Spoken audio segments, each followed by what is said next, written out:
Hi, ഞാൻ Rupesh, Alhind study അബ്രോഡിൻ്റെ മാനേജറാണ്. വിദേശ പഠനം ആഗ്രഹിക്കുന്ന വിദ്യാർത്ഥികളെ സംബന്ധിച്ചിടത്തോളം അവർക്കൊരു മികച്ച സ്റ്റഡി ഡെസ്റ്റിനേഷനാണ് ഓസ്ട്രേലിയ. എന്തുകൊണ്ടെന്ന് വെച്ച് കഴിഞ്ഞാൽ ഓസ്ട്രേലിയയിലെ മികച്ച യൂണിവേഴ്സിറ്റികൾ മറ്റേതു രാജ്യത്തെ കമ്പയർ ചെയ്യുമ്പോഴും അതിനേക്കാൾ ദൈർഘ്യമേറിയ സ്റ്റേ ബാക്ക് ഓപ്ഷൻസ്, അതുപോലെ തന്നെ കൂടുതൽ പാർട്ട് ടൈം ഓപ്ഷൻസ്, അങ്ങനെ അനവധി കാരണങ്ങളാണ് ഓസ്ട്രേലിയ മികച്ച ഒരു സ്റ്റഡി ഡെസ്റ്റിനേഷൻ ആവാൻ കാരണമാകുന്നത്. അങ്ങനെ നിരവധി കാരണങ്ങളുണ്ട് ഓസ്ട്രേലിയ ഒരു മികച്ച സ്റ്റഡി ഡെസ്റ്റിനേഷൻ ആവാൻ. ഓസ്ട്രേലിയ തിരഞ്ഞെടുക്കുമ്പോൾ നമ്മൾ ശ്രദ്ധിക്കേണ്ട ചില കാര്യങ്ങളുണ്ട്. അതിലെ പ്രധാനപ്പെട്ട കാര്യങ്ങളിലൊന്ന് ഫിനാൻഷ്യൽ എലിജിബിലിറ്റിയാണ്. അക്കാഡമിക്കലി നമുക്ക് നല്ല മാർക്കുണ്ടായിരിക്കാം, നമുക്ക് നല്ല ഇംഗ്ലീഷ് സ്കോർ ഉണ്ടായിരിക്കാം, ഒക്കെ ശരിയാണ്.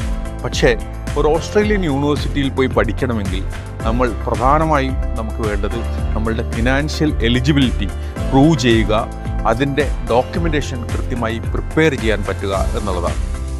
ഒരു ജെന്യൂൻ ഫണ്ട് ഇല്ലാതെ നമുക്കൊരിക്കലും ഓസ്ട്രേലിയയിൽ പോയി പഠിക്കാൻ കഴിയില്ല. ജെന്യൂൻ ഫണ്ട് എന്ന് വെച്ച് കഴിഞ്ഞാൽ ഒരു ഫാമിലി സ്വരൂപിച്ചുണ്ടാക്കിയ, അവരുടെ സേവിങ്സിലൂടെ ഉണ്ടാക്കിയ ജെന്യൂൻ ആയിട്ടുള്ള ഒരു ഫണ്ട്, അതല്ലെങ്കിൽ ഒരു എഡ്യൂക്കേഷൻ ലോൺ, അങ്ങനെയുള്ള കാര്യങ്ങളില്ലെങ്കിൽ നമുക്ക് ഓസ്ട്രേലിയയിലേക്ക് പഠനത്തിനാവശ്യമായ ഫണ്ട് കാണിക്കാൻ ബുദ്ധിമുട്ടായിരിക്കും. മറ്റൊന്ന് ഫാമിലിയുടെ ഇൻകമാണ്.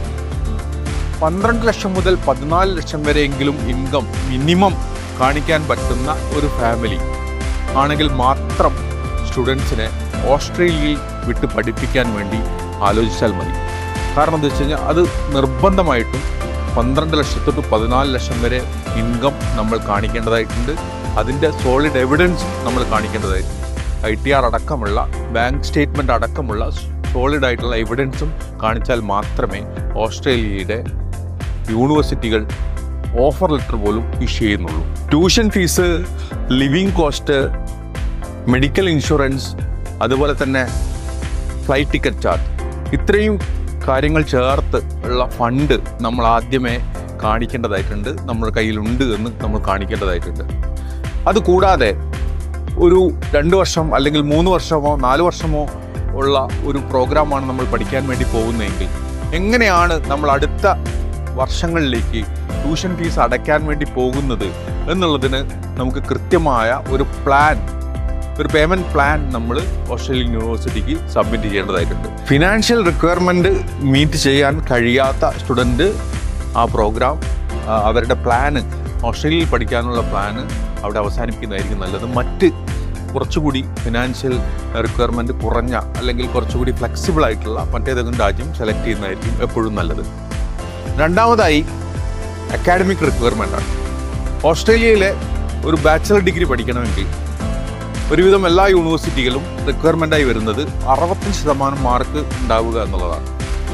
പക്ഷേ ഒരു പാത്വേ പ്രോഗ്രാമിലൂടെ നമുക്ക് ഒരു 55% അല്ലെ 50% മാർക്കുള്ള സ്റ്റുഡൻസിന് പോലും ഒരു പാത്വേ പ്രോഗ്രാം ചെയ്ത് അവർക്ക് ബാച്ചലർ ഡിഗ്രിക്ക് അഡ്മിഷൻ നേടാൻ കഴിയും എന്നുള്ളത് ഒരു പ്രത്യേകതയാണ്.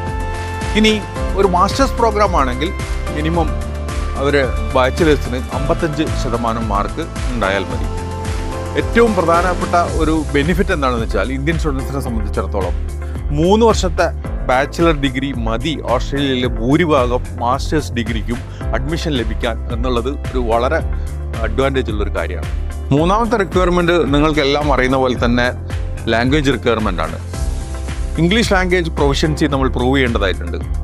പ്രധാനമായും എല്ലാ യൂണിവേഴ്സിറ്റികളും അക്സെപ്റ്റ് ചെയ്യുന്നത് IELTS ആണെങ്കിലും TOEFL, PTE പോലുള്ള ടെസ്റ്റുകളും പല യൂണിവേഴ്സിറ്റികളും അക്സെപ്റ്റ് ചെയ്യുന്നുണ്ട്. IELTSന് ഓവറോൾ 6.5ഉം എല്ലാ ബാൻഡിനും മിനിമം 6ഉം ആണ് മാസ്റ്റേഴ്സ് പ്രോഗ്രാമുകൾക്കുള്ള ആവറേജ് ആയിട്ട് വരുന്ന ഒരു എൻട്രി റിക്വയർമെൻറ്റ്.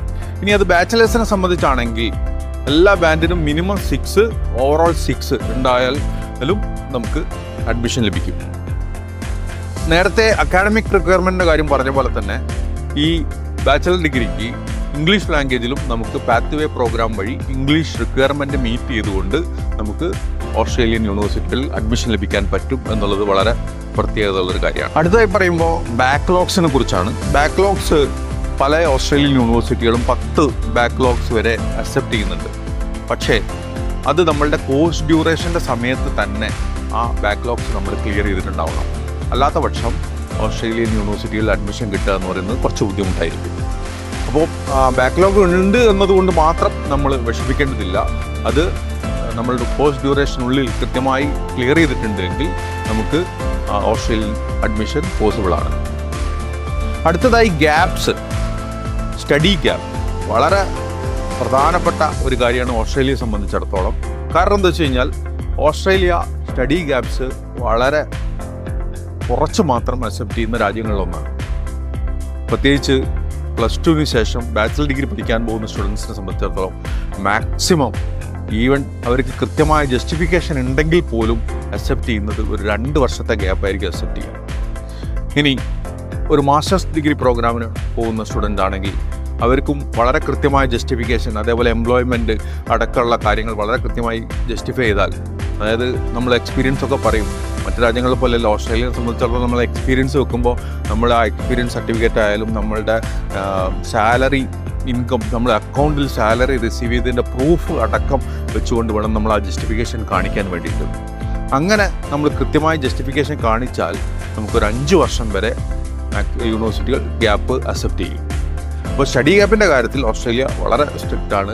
ഇത്രയും വളരെ കൃത്യമായ ജസ്റ്റിഫിക്കേഷൻ കൊടുക്കാൻ പറ്റുന്ന സ്റ്റുഡൻസ് മാത്രമാണ് ഓസ്ട്രേലിയയിൽ അഡ്മിഷൻ ലഭിക്കാൻ സാധ്യതയുള്ളൂ. ഇങ്ങനെയൊക്കെ ആണെങ്കിലും ഓസ്ട്രേലിയ ഒരു മികച്ച ഡെസ്റ്റിനേഷൻ ആണെന്ന് ഞാൻ പറയും. കാരണം എന്താ വെച്ച് കഴിഞ്ഞാൽ ഇത്രയും ഫിൽട്രേഷൻ ചെയ്ത് ഓസ്ട്രേലിയക്ക് വളരെ കൃത്യമായ ഒരു പ്ലാൻ ഉണ്ട്. ഓരോ വർഷവും എത്ര സ്റ്റുഡൻസ് ഓസ്ട്രേലിയയിലേക്ക് വരണം എന്ന് അവർക്ക് കൃത്യമായ പ്ലാൻ ഉണ്ട്. അത് അവരുടെ ഇമിഗ്രേഷൻ പോളിസിയുമായി ചേർന്ന് നിൽക്കുന്നതാണ്. അപ്പോൾ അതുകൊണ്ട് തന്നെ ഓസ്ട്രേലിയയിൽ എത്തിപ്പെടുന്ന സ്റ്റുഡൻറ്റിനെ സംബന്ധിച്ചിടത്തോളം ഈ കടമ്പകളെല്ലാം കടന്ന് ഓസ്ട്രേലിയയിൽ എത്തിപ്പെട്ട് കഴിഞ്ഞു കഴിഞ്ഞാൽ അവർക്ക് അവിടെ മികച്ച ജോബ് ഓപ്പർച്യൂണിറ്റി ആയിക്കോട്ടെ, പെർമനന്റ് റെസിഡൻസ് ഓപ്ഷൻസ് ആയിക്കോട്ടെ, അങ്ങനെ എല്ലാം മികച്ച ഓപ്ഷൻസ് അവൈലബിൾ ആണ് എന്നുള്ളതാണ് ഓസ്ട്രേലിയയുടെ പ്രത്യേകത.